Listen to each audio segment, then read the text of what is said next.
हरिपुर में हमर गाँव बा, हरिपुर में हमर गाँव बा, हरिपुर में हमर गाँव बा,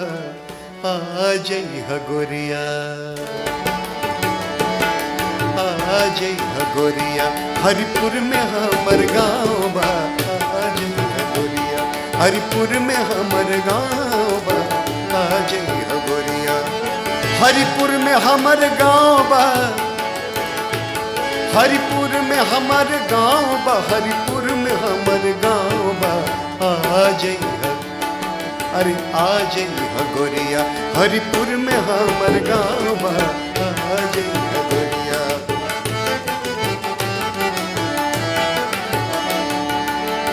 उत्तर में अइह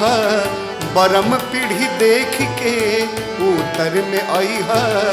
बरम पीढ़ी देख के, दक्षिण के परती ओ घैबू निरेख के, दक्षिण के परती अघैबू निरेख के, गौवा के पश्चिम, गौवा के पश्चिम, अरे गौवा के पश्चिम चमटोलवा के नाव बा, आ जइह गोरिया, आ जइह गोरिया, हरिपुर में हमर गाँव बा, आ जइह गोरिया।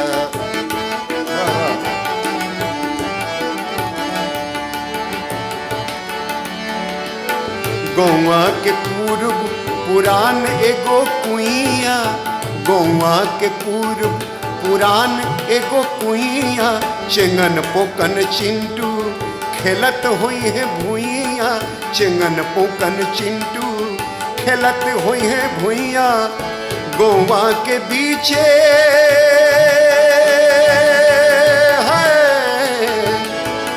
गौवा के बीचे हरेश्वर जी के धाम बा, गौवा के बीचे, गौवा के बीचों बीच हरेश्वर जी के धाम बा, आ जइह गोरिया, आ जइह गोरिया, हरिपुर में हमर गाँव बा, आ जइह गोरिया, हरिपुर में हमर गाँव बा, आ जइह गोरिया।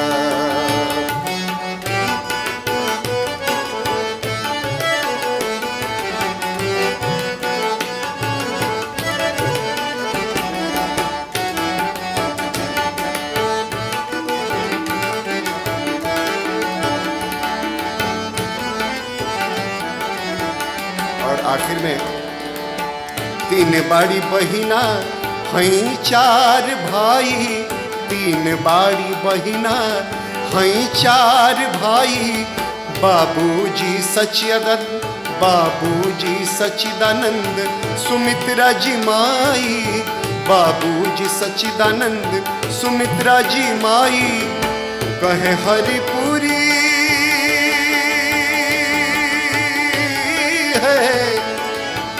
कहे हरिपुरी, कहे हरिपुरी, हरिपुर में चारों धाम बा, आ जइह गोरिया, आ जइह गोरिया, हरिपुर में हमर गाँव बा, आ जइह गोरिया, हरिपुर में हमर गाँव बा, आ जइह गोरिया, आ जइह गोरिया, आ जइह गोरिया, आ जइह गोरिया, आ जइह गोरिया, हरिपुर में हमर गाँव बा, आ जइह गोरिया, हरिपुर में हमर गाँव बा, आ जइह गोरिया, गोरिया ए गोरिया। हमार भोजपुरी स्वस्थ भोजपुरी, हम हैं कमलेश हरिपुरी। ये गीत के संकल्पना हमार बड़ भाई कन्हैया हरिपुरी के द्वारा साइश तबला बजावतरन,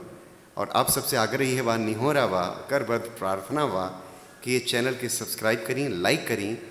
और ज़्यादा से ज़्यादा लोगों के शेयर करें। काहें कि आज के समय में स्वस्थ भोजपुरी के